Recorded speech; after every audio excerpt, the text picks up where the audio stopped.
Informasi berikutnya, saudara, ibu dan anak tewas kecelakaan. Kecelakaan tunggal terjadi di Jalan Poros Maros, Makassar, Kabupaten Maros, Sulawesi Selatan. Pemotor berboncengan ibu dan anak tewas usai menabrak trotoar. Sejumlah warga bergegas berusaha menyelamatkan korban kecelakaan di Jalan Poros Makassar, Kecamatan Bontoa, Kabupaten Maros pada Selasa siang.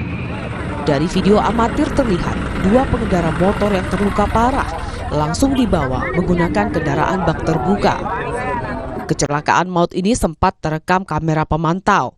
Pengendara sepeda motor berboncengan itu terpental bersama kendaraannya usai menabrak trotoar median jalan. Kedua korban yang adalah ibu dan anak berusia 4 tahun tewas akibat kecelakaan. Polisi sudah melakukan olah tempat kejadian perkara. Anaknya sudah meninggal. Ada bidang yang lewat tadi. Oh iya. Ibunya masih bernapas, mungkin tinggal di sana. Informasinya dari polisi tadi bilang ada meninggal semua berdua. Orang tadi itu yang mobil sampingnya katanya tertidur.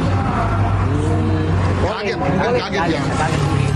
Hingga kini polisi masih menyelidiki penyebab pasti kecelakaan tunggal ini. Sementara sepeda motor korban telah diamankan di kantor unit Laka Lantas Polres Maros.